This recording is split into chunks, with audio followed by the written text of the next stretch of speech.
तो हमें यहाँ पर इसलिए ज़रूरत नहीं है एज्यूम करने की, बिकॉज आपके पास क्या है, एन नंबर ऑफ आप यहाँ पर कर्ल्स ले रहे हो। बार बार कर्ल्स लेने की वजह से क्या होता है, हमारे पास आपके पास वैल्यू तो है एज इट इज़। अब यहाँ पर क्या है, कर्ल्स बार बार ले रहे हैं, यानी कि जो पॉइंट पी आपने यहाँ पर स्पेसिफाई किया था वो एक बार तो हमारे पास हम ज़ीरो कर सकते हैं, बट जब आप नंबर ऑफ कर्ल्स ले रहे हो तो यानी कि वही, ऐसा तो नहीं है ना कि हर बार ही वो ज़ीरो होगा। कोई ना कोई वैल्यू तो आपको एक्चुअली में वहाँ पर इवैल्यूएट होगी ना किसी का रेडियस तो हम यहाँ पर परफॉर्म करेंगे। That's why we are not taking the distance value as zero here. ठीक है, तो यही रीज़न है कि आपने यहाँ पर अपनी डिस्टेंस की वैल्यू को ज़ीरो नहीं लिया। क्या मतलब हुआ कि देखो यहाँ पर हमारे पास क्या था, एक ही हमारे पास हमने सर्कल यहाँ पर क्रिएट किया था। उस कंडीशन में हमने उसको एज्यूम कर लिया कि let suppose it is the distance is like zero. But यहाँ पर आप नंबर ऑफ़ लूप्स क्रिएट कर रहे हो, तो नंबर ऑफ़ लूप्स जब आपने क्रिएट किए, किसी एक पर तो एटलीस्ट हमें डिस्टेंस वेरी हमारा कर जाएगा ना, डिस्टेंस हमें मिल सकता है, हम एज्यूम कर सकते हैं डिस्टेंस को। तो हम उसी एक को यहाँ पर कंसिडर करके चलेंगे, जिसकी वजह से हम अपने डिस्टेंस की वैल्यू को ज़ीरो कंसिडर नहीं कर रहे। So n number of loops की वजह से we are taking the magnetic fields values as n mu naught I R square upon 2x square plus r square raised to the power 3/2. It will be as it is. Only the L will be the extra value here. Now move to the third case. That is the third case is at center of the different coils. अगर हमारे पास क्या है, different coils की बात करते हैं। अब different coils का मतलब क्या हो गया, let suppose this particular piece of area. अब ये चीज़ है क्या, देखो ध्यान से अपनी इस पहले वाली पिक्चर को देखो।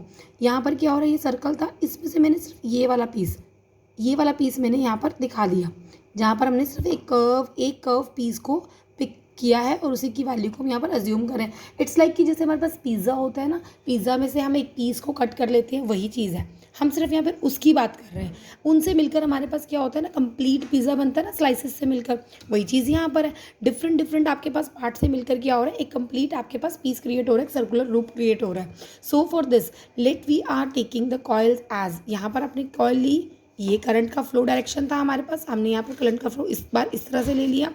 This is the creating angle phi and the distance that you are creating here is the radius that you are creating as R1। ये आपके पास आपका रेडियस है, जिसको आपने यहाँ पे नाम दे दिया R1। ठीक है, तो ये चीज़ हमने यहाँ पर स्पेसिफाई कर दी। अब it is not a complete circular coil but it is the part of circular coil. ये चीज़ हमें पता है कि ये हमारे पास सर्कुलर कॉयल नहीं है, सिर्फ उसका एक छोटा सा पार्ट है। सो इसके लिए हम क्या करेंगे, इसकी वैल्यू जो हम लिख कर चलेंगे, phi naught into I upon 4πr1 into phi. What is the phi here, इस चीज़ को बहुत अच्छे से ध्यान रखना। Phi is the angle that is creating in between this particular portion. ठीक है, अब यहाँ पर हमने बच्चों सिर्फ आई लिया, हमने आर स्क्वायर नहीं लिया, हमने ये वाला भी नहीं लिया पॉइंट। क्यों नहीं लिया, because this is basically representing the distance value square and the radius value square. But here you are not having any distance value, इस पीस में तो कहीं पर भी कोई डिस्टेंस है ही नहीं, you are having only the radius, that's why you are taking it is in the term of radius and here you are creating the angle phi, so that we have to write down the angle phi value is here also.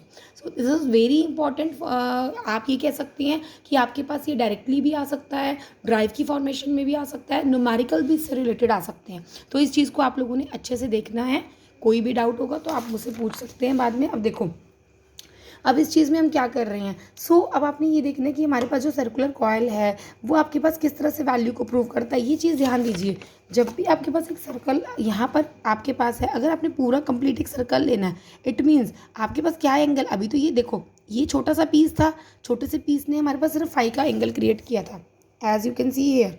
ठीक है ना, but ऐसे से ही बहुत सारे छोटे छोटे piece मैंने बनाए, सपोज ऐसे से।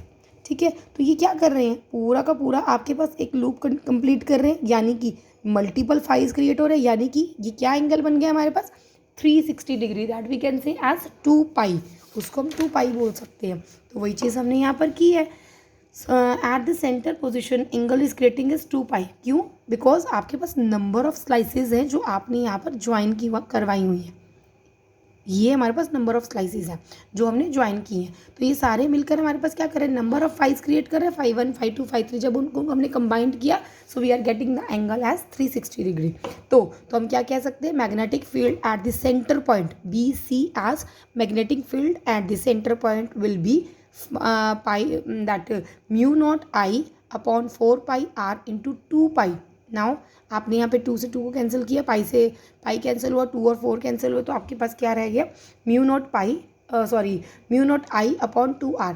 This is the basic value of your magnetic field about the centre position. Centre पे हमारे पास मैग्नेटिक फील्ड हमेशा ये वाली वैल्यू क्रिएट करता है।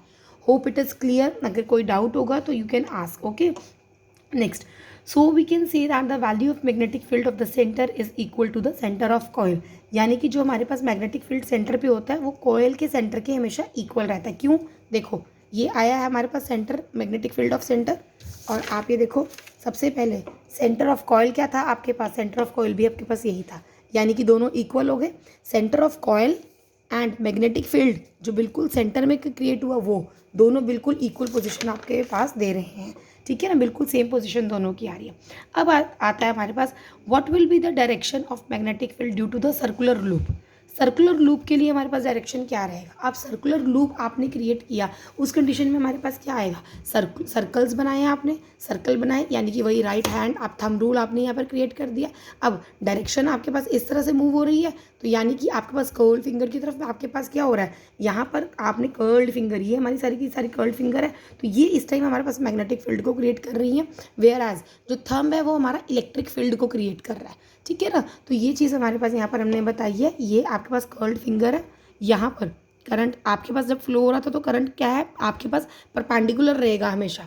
तो परपेंडिकुलर कौन है, हमारा थंब हमारा परपेंडिकुलर है, तो करंट तो हमेशा उसी के डायरेक्शन में फ्लो करता है ना, तो यानी कि it is creating the electric field. Where as the opposite में कौन हो जाएगा, हमारा मैग्नेटिक फील्ड। वो चीज़ हमारे पास यहाँ पर आ गई। ठीक है, यहाँ तक आप लोगों ने कंप्लीट करना है। Now we have to discuss the that particular problem. Find the magnetic field at the point O. आपके पास एक पॉइंट ओ है, ये आपके पास एक डायग्राम है, यहाँ पर आपको मैग्नेटिक फील्ड प्रूव करना है। ठीक है, आपको सिंपल से हमने पॉइंट ले लिए ए बी, ये आ गए सी डी। अब करंट का फ्लो देखो, यहाँ से करंट फ्लो हो रहा है, ये करंट फ्लो हुआ, इधर आया करंट, फिर इधर आया करंट एंड देन इधर आया करंट। ये हमारा करंट है, this is R radius 1 and this is R radius 2। आपके पास ये R1 है, ये वाली भी और ये वाली R2 है। R2 यानी कि कहाँ जनरेट हो रही है, R2 आपके पास जनरेट हो रही है C से B में। ठीक है, जबकि हमारे पास R1 कहाँ जनरेट हो रही है, D से A में और A से D में। ठीक है जी, ये हमारे पास दो टर्म्स आ गई। अब एक्सप्रेशन हमारे पास ये है, सेंटर ऑफ कॉइल आ गया ना हमारे पास, उसका एक्सप्रेशन हमारे पास क्या था, हमने उसी एक्सप्रेशन को यहाँ पे फॉलो करके चलना है। बट यहाँ पर दो कॉइल साइमल्टेनियसली वर्क कर रही हैं, so we can centre of coil was mu naught I upon 2r। यही था ना सेंटर ऑफ कॉइल आपके पास, mu naught I upon 2r।